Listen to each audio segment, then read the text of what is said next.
Dukun Batak atau Datu, pamornya semakin memudar. Saya pikir ini adalah topik yang sangat menarik, mengingat dukun memiliki peran penting dalam budaya Batak. Muncul pertanyaan, faktor-faktor apakah yang menyebabkan memudarnya peran dukun? Dan apakah penting dan bermanfaat jika kita merevitalisasi peran dukun ini?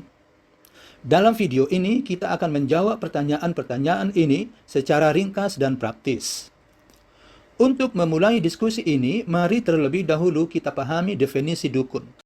Pada abad ke-18, dukun diartikan sebagai orang yang memiliki keahlian khusus. Sementara pada abad ke-20, dukun diartikan sebagai orang yang memiliki segala keahlian, termasuk keahlian medis.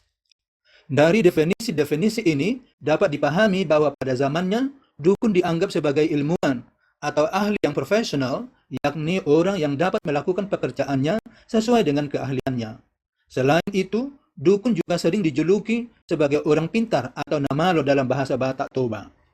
Pada zaman modern ini, dukun lebih sering dikaitkan dengan hal-hal yang berbau klinik dan magis. Namun di sisi lain, dukun juga dihubungkan dengan hal-hal yang bersifat spiritual. Oleh karenanya, dukun terutama di perkotaan disebut sebagai paranormal. Pada hakikatnya, dapat dikatakan bahwa dukun adalah orang yang memberikan pelayanan kepada masyarakat. Dengan kata lain, dukun adalah penjual jasa dengan imbalan tertentu atau sesuai dengan kemampuan konsumen. Oleh sebab itu, dukun tidak terlepas dari strategi marketing. Agar tetap relevan dan jasanya dibutuhkan masyarakat, dukun senantiasa melakukan terobosan-terobosan. Paling tidak, ada 4 terobosan yang dilakukan. Pertama, meningkatkan kompetensi dengan lebih mendalami ilmu perdukunan yang digelutinya. Kedua, melakukan spesialisasi, yaitu memiliki hanya satu keahlian tertentu saja. Misalnya, hanya menjadi dukun bayi, dukun patah, dukun santet, ahli nujum, cenayang, atau hanya menjadi guru spiritual. Artinya, seorang dukun tidak lagi menjadi generalis, yakni dukun yang mengetahui segala-galanya, tetapi sudah menjadi spesialis, yakni dukun yang hanya memiliki satu keahlian saja. Ketiga, melakukan adaptasi terhadap kepercayaan agama tertentu, misalnya agama Islam atau agama Kristen. Hal ini dilakukan untuk menarik minat pemeluk agama ini. Cara adaptasinya adalah dengan memasukkan unsur-unsur keagamaan dalam prosedur pengobatan atau praktek perdukunan lainnya. Dengan demikian, tidak mengherankan bila kita dapat mendengar akan adanya dukun yang bernafaskan Islam atau bernafaskan Kristen. Keempat, melakukan diferensiasi. Misalnya, sama-sama dukun patah, tetapi metode dan prosedur pengobatannya berbeda-beda satu sama lain. Seperti sudah disebutkan sebelumnya, sesungguhnya dukun memiliki peran penting dalam masyarakat. Apa saja fungsi dan peran dukun atau datu dalam budaya Batak, khususnya Batak Toba? Ada banyak fungsi dan peran dukun dalam budaya Batak Toba, tetapi dalam video ini ada 7 yang dapat disebutkan. Pertama, sebagai pendamping keluarga melakukan ritual keagamaan. Kedua, membantu persalinan dan memberi pengobatan kepada bayi dan anak. Peran ini khusus diperankan oleh si baso atau dukun anak yang lazim digeluti oleh kaum perempuan. Ketiga, menentukan hari baik untuk upacara-upacara tertentu seperti upacara perkawinan, memulai musim tanam, mengawali usaha, dan sebagainya. Keempat, mengobati orang sakit, baik sakit fisik maupun non-fisik. Kelima, memberi penglaris, dorma, atau menemukan jodoh. Keenam, mengusir roh jahat. Ketujuh, berkomunikasi dengan arwah leluhur, dan sebagainya. Namun belakangan ini semua fungsi dan peran ini semakin memudar. Paling tidak ada 3 faktor mengapa fungsi dan peran dukun dalam budaya Batak semakin memudar. Faktor pertama adalah berkembangnya ilmu pengetahuan dan teknologi.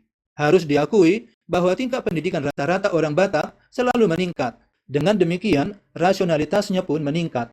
Orang Batak dewasa ini lebih percaya pada hal-hal yang berbau ilmu pengetahuan dan teknologi dibandingkan dengan hal-hal yang berbau klinik dan mistik. Seperti diketahui, ilmu perdukunan seringkali tidak bisa dijelaskan secara ilmiah. Misalnya, bagaimana seseorang bisa sembuh dari penyakit hanya karena jampi-jampi atau tabas-tabas. Sementara, secara ilmu kedokteran, penyakit seseorang dapat disembuhkan dengan penjelasan medis secara lengkap. Contoh lainnya, bagaimana bisa dijelaskan secara ilmiah dagangan seseorang bisa laris hanya karena diperciki dengan air yang sudah diberi mantra. Faktor kedua adalah faktor agama. Dewasa ini, mayoritas masyarakat Batak, khususnya Batak Toba, memeluk agama Kristen. Berdasarkan agama Kristen, perdukunan dianggap praktek yang melanggar hukum Tuhan.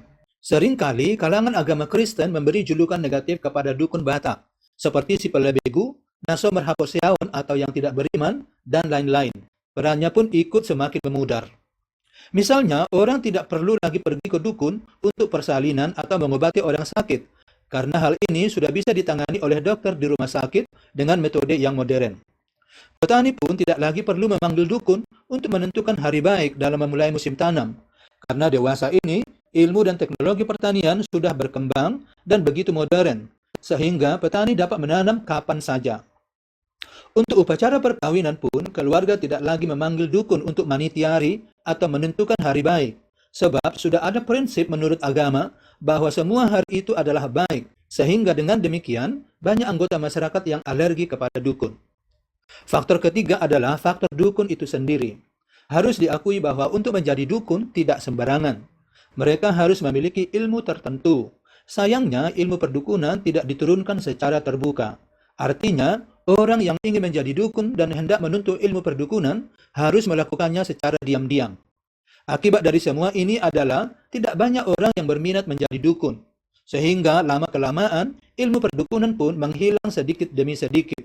Selain perannya yang semakin memudar, sebutan untuk dukun pun mengalami perubahan. Dalam masyarakat Batak masa kini, khususnya Batak Toba, dukun atau datu tidak lagi secara terbuka dinyatakan, tetapi disebut sebagai parhahomion, yang artinya mereka yang hening atau mereka yang diam. Secara etimologis, istilah parhahomion berasal dari kata homi, yang artinya diam atau hening. Sementara hahomion artinya adalah sesuatu yang dirahasiakan, atau sesuatu yang tidak boleh dinyatakan secara publik. Dengan demikian, dalam masyarakat Batak masa kini, dukun atau datu disebut parhahomion karena ada keengganan dalam masyarakat untuk menerima mereka secara terbuka. Sekarang muncul pertanyaan, seiring dengan adanya gerakan revitalisasi budaya Batak yang sudah tergerus oleh modernisasi dan perubahan nilai-nilai sosial dan spiritual dalam budaya Batak, perlukah kita merevitalisasi peran dukun? Jika perlu, apa yang harus dilakukan? Silakan tinggalkan komentar Anda di kolom komentar. Baiklah pemirsa, demikian diskusi kita kali ini. Thank you very much for watching. Goodbye and take care. See you next.